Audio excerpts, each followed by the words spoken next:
সবাই এত সুন্দর সেজেছে কেন বলো তো? যাচ্ছি কিন্তু বিয়ে বাড়িতে।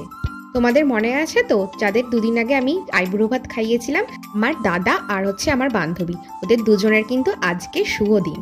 তো সেই জন্য আমরা সবাই মিলে রেডি হয়ে বেরিয়ে পড়ছি হচ্ছে বিয়ে বাড়ির উদ্দেশ্যে। তো দেখা হচ্ছে সেখানে। বিয়ে বাড়িটা কিন্তু ছিল আমাদের শ্রীরামপুরের মধ্যে। তো আমরা বিয়ে বাড়িতে এসেই ফার্স্টে দাদার সাথে ছবি টবি তুললাম, তারপরে ওপরে গিয়ে দেখি ও ফ্যামিলির সাথে ফটো তুলছিল, তারপর আমিও চলে গেলাম ফটো তোলার জন্য। তো ও কিন্তু আমার ছোটোবেলার বন্ধু, একদম ক্লাস 5 থেকে আমরা একসাথে পড়াশোনা করেছি, একই স্কুলে আর একই বেঞ্চে একসাথেই বসতাম। বিয়ে বাড়ি গিয়ে ফটো তুলবো না, এটা তো কোনোদিন হতেই পারে না। তারপর বোনকে তো আমি একটুখানি আমার ক্যামেরাম্যান বানিয়ে নিলাম, তারপরে একটুখানি ফটো টটো তুললাম। তো ওখানে তারপর দেখো মামারা সবাই এসেছিল, তো সবাই খুব এনজয় করছিল, মার সাথে অনেক দিন পর দেখা হয়েছিল। আমার ভাগ্নি ছবি তুলছে, ছবি তোলা আরো ভালো, তবে মুরগি চেয়েছি, চিকেন দিয়ে দিয়েছে। আমার মামারা কিন্তু বেশ রসিক মনের মানুষ, সবাইকে খুব হাসাতে পারে ভালো করে। সেকেন্ড পার্টটা দেখার জন্য সাবস্ক্রাইব করে রেখো।